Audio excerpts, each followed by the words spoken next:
we can use color in storytelling, but in black and white, you're not. You're looking at tones and energy. Well, Andrew I watched his shorts, which were kind of precursors in a way. They were probably the seed germinating of the feature film version. And then also he had steered me in the direction of Zelig. And then obviously It Happened Here by Kevin Brownlow was one that I watched, and Dr. Strangelove was something that I watched for it as well. Black and white kind of has a tendency to focus the audience on the story, actually. And I think because we're inundated with so many images all the time,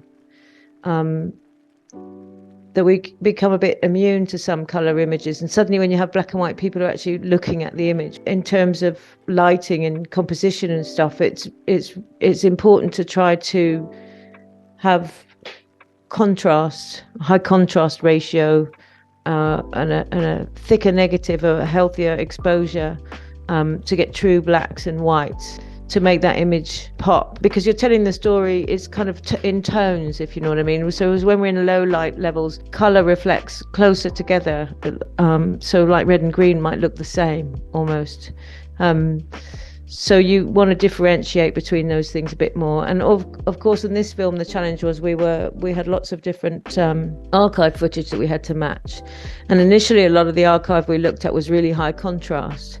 But then it turned out that there was a lot of archive that we had to match that was low contrast and quite murky. So we were going to have to do some footage that matched that as well. Stephanie's the camera woman in the film. So there was the challenge of how do you get shots of her? How do you get her to be included physically in her own film?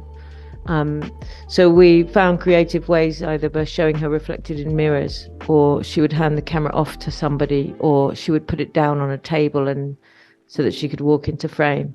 We tried to do it where I would pass it off to her when she was going to be in the shot, and then she would pass it back to me, so I could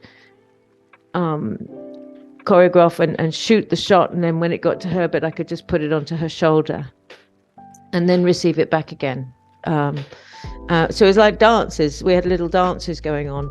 Well, for women in particularly, I was speaking with a friend recently who said she thinks it takes 12 to 14 years for a female to a DP to become established enough to be secure in their work.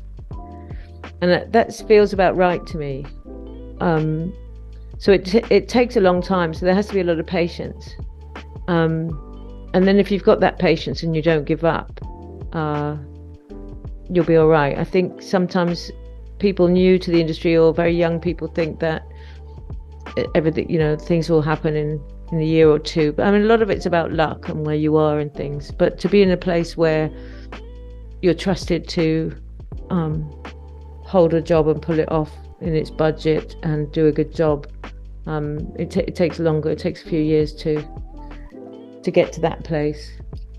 So I would say be patient and hold the line. I think I would also try and encourage people to not be overawed by all the gimmicks and toys, and to stay close to their truth, because when a cinematographer makes decisions because something's going to look good purely for those reasons, or it's fancy, then that has an effect on the job. The audience immediately aware of kind of an ego in the way. So I left school and got a job as a runner for a very low pay when I was a young teenager, and I'm lucky to have an American passport, so I went AWOL to America and got a job as a loader on a film in LA when I was 18, and then I just worked my way up the ladder,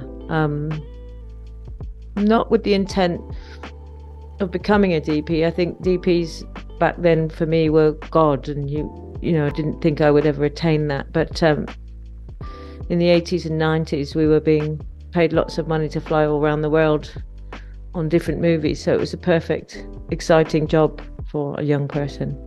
And then so I probably did 12 years as a loader, maybe not that much, and eight or more than that as a focus puller. And then it just became time to take the next step. So and kind of necessity pushed me to that too. I started putting myself out to shoot low budget shorts or things that anybody had going so that I could build up a body of work. And now here I am.